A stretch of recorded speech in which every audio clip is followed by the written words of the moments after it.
I love when the media says, this is a huge series, and it's a big game, and what a big pitch, and what a big AB. And that's what we're trying to sift through in our culture, is really locking in on the process. As a pitcher, it's just all about a focal point, executing the pitch. As a hitter, stepping into the box with a clear mind and getting our A swing off, playing pitch to pitch. And instead of a big pitch or a big game or a big series,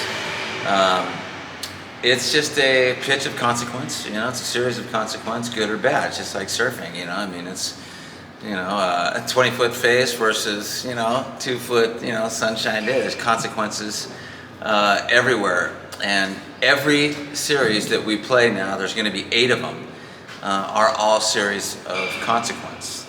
And the Big West is extremely even this year. UC Davis, you've seen what they're doing.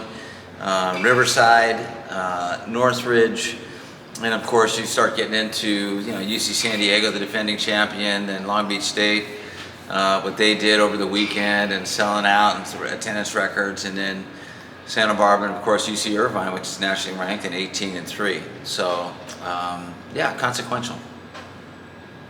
How's that answer? I love it, man. And they never flinched. Yeah, that's right. You don't flinch, man. That's Jim Harbaugh. That's just him. I love it, man. That's what he used to talk about all the time, man. But he'd do it a little bit more emphatically. Harbaugh, when he's at San Diego, would go, and you know what? We didn't flinch. And I'd always remember that, man. And, we just took that to baseball. Stepping a little bit outside of the series, but it was announced today that the press box at Les will be renamed in honor of Don Robs and Jim Leahy. Just your thoughts on that, and just being able to dedicate a piece of this stadium, a piece of your team's home to a couple of local broadcasting legends. Well, those two guys, I really wasn't around, when they were doing their thing, but I was playing against the Rainbows, in the early 80s.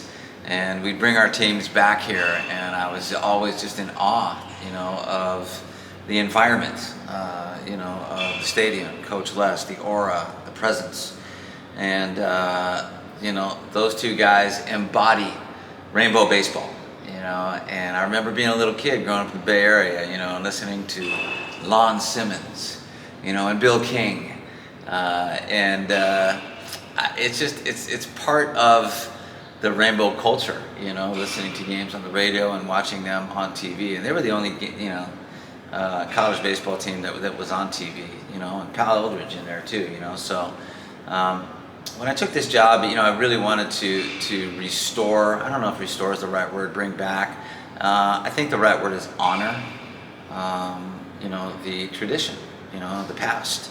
And, some of these legendary figures, and those two guys are, right at the top of the list.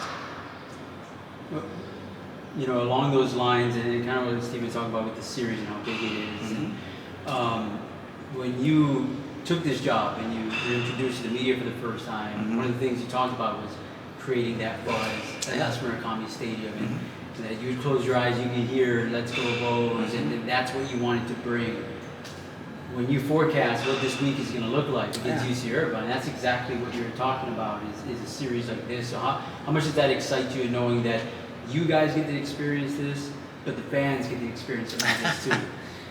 Yeah, this is, Hawaii's team, and, to hear that chant, which we heard last weekend, and let's go, Bud. It's just amazing. It goes one step further too, we have Lindsey Meggs here, and he said, hey, I played at ASU, and even though ASU was down 4-0, you kind of always had the feeling they were going to figure out a way to win.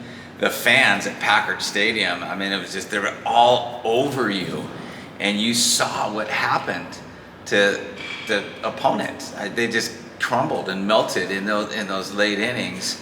Just the roar of the crowd. You just don't hear that, and the fans have a serious impact on the game. And our fans are just so into it. They're so knowledgeable. They're so passionate that it really makes a difference here, you know. And man, just this past week, this whole season, really, you know, to be able to hear that, you know, out at the third base box and in the dugout, you know, with 2 strikes and people are, you know, on their feet, you know, and it begins with Hawai'i Pono'i, and we're locking arms and we're swaying. And I want the whole stadium to do that, you know. I want them to come together, you know, like you do at church, you know, and you know, hold hands. But I want to lock arms and just start swaying and start those really cool traditions. So this is just a unique place, you know. It's very special.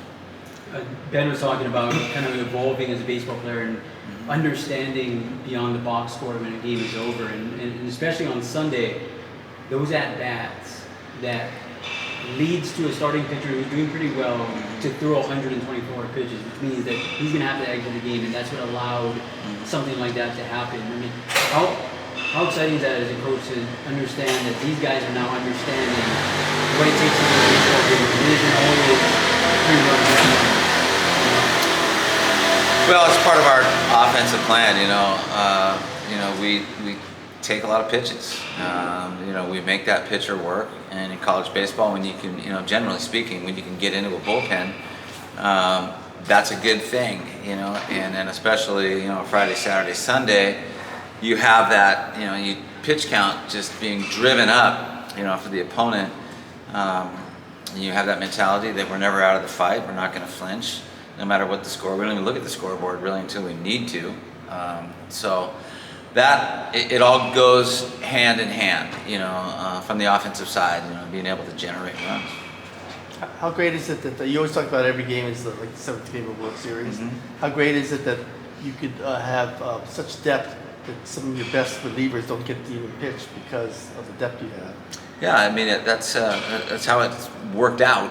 You know, we really want to see who is averse to competition and who, you know, is going to thrive, you know, in competition. And that's kind of like life, you know. So they're coming to college, you know, to learn, you know, those life lessons through the game of baseball. And competition is everywhere, you know. So the fact that, you know, we've been able to stay injury free, you know, this year, and be able to, you know, have guys compete for innings has been very healthy.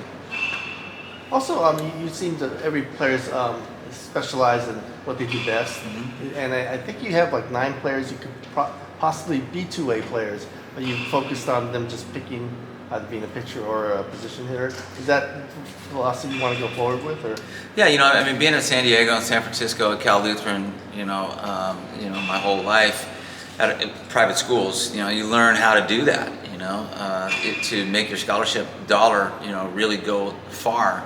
And man, I've had some great 2-way guys, you know, over the years, phenomenal. And you know, more guys can really do it, you know, if we allowed them to. But I think, you know, being here at a state school, it's just kind of, you know, lent itself to, you know, guys, you know, sticking with either a position player or a pitcher only. So for the rest of the season, we'll see always Itsuki as a pitcher and Ben is always a hitter. We like to talk in terms of the rest of the season. So going forward, this is how it's going to be. For this weekend? Yes. For game 1? Sure. It'll be that way.